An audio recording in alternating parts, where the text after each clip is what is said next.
కానీ ఇక్కడ స్త్రీకి కూడా ఆమె వైద్యుల దగ్గరికి వెళ్ళిన ఏ మాత్రం నయం అవ్వకుండా అది కాస్త మరల ఇంకా పెరిగింది.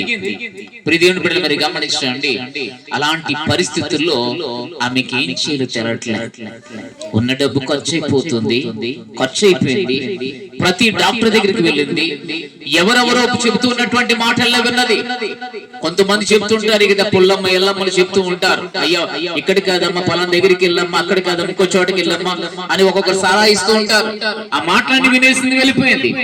ఇంక వెళ్ళటానికి డాక్టర్లు కూడా ఆమె కనబట్టలే, అందరి దగ్గరికి వెళ్ళిపోయింది. చివరికి పిల్లలు ఆమె ఏ విధంగా ఉందంటే ఇంకా పిల్లలు ఏమి చేయని పరిస్థితులు ఉంది. ఏం చేయాలో తెలట్లేదు, పిల్లలు ఎవరు చెప్పుకోవాలో తెలట్లేదు, తన జీవితం ఏంటో తనకు అర్థం కావట్లేదు. ఇక జీవిత కాలం అంతా నా బ్రతికి ఇంతేనా అనుకుంటుంది. అలాంటి పరిస్థితుల్లో ఆమె ఉన్నప్పుడంట ప్రియులారా గమనించండి, అలాంటి పరిస్థితుల్లో ఒక మాట ఆమెకి వినపడింది. ఏ మాట తెలుసా? చూడండి, వాక్యం వెళ్తే ఆమె యేసును గూర్చి విని జన సమూహములో నుండి ఆమె వెనుకగా వచ్చి ఆమె వస్త్రము తాకినంత మాత్రమున నేను స్వస్థురాలనగుదునని తలంచి. Praise the Lord, praise the Lord. ప్రియులారా ఇక్కడ ఆలోచన చేస్తే ఆమె ఎవరిని గూర్చి విన్నదంటండి? చెప్పాలి, యేసుని గూర్చి విని ఏమి విన్నదంటారు? ఇక్కడ మార్క్స్ వార్త కూడా అది రాయలేదు, కానీ ఏమి వినుండొచ్చు? యేసుని గురించి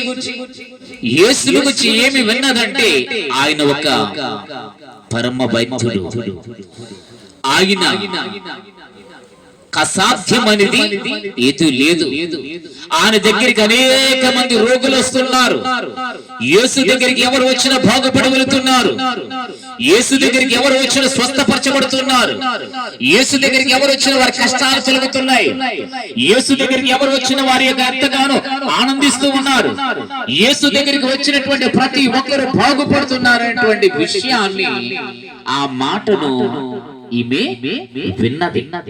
ప్రియులు గమనించండి, ఇంతవరకు ఆమె వినలేదా?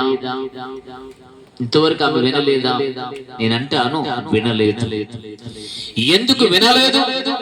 కారణం ఏమిటి? ఇంతవరకు ఆమె ఒక తొలికిరాలుగా బ్రతికింది. ధనము ఉన్నవారు ఇప్పుడు కూడా ఆ ధనమును బట్టి ప్రియులారా ఆ రూట్ వేరేగా ఆలోచన చేస్తారు. డబ్బున్నటువంటి వారు ఎక్కువ శాతం ఆలోచన ఎప్పుడు తెలుసా?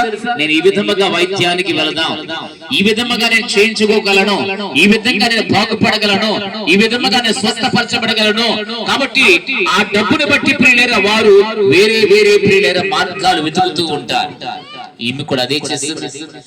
డబ్బు ఉంది కాబట్టి ఆలోచన ఆమెకు రాలేదు, కేవలం డాక్టర్ వైపే చూస్తుంది. డబ్బు ఉంది కాబట్టి అనుకుంది, నేను డాక్టర్ దగ్గర బాగుపడగలను అనుకుంది, ఖర్చు చేస్తే బాగుపడదాం అనుకుంది.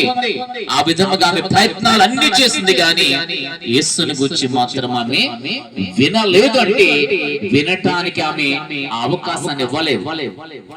ఈరోజు చూడండి, చాలా మంది కొంతమంది అంటారు, అయ్యా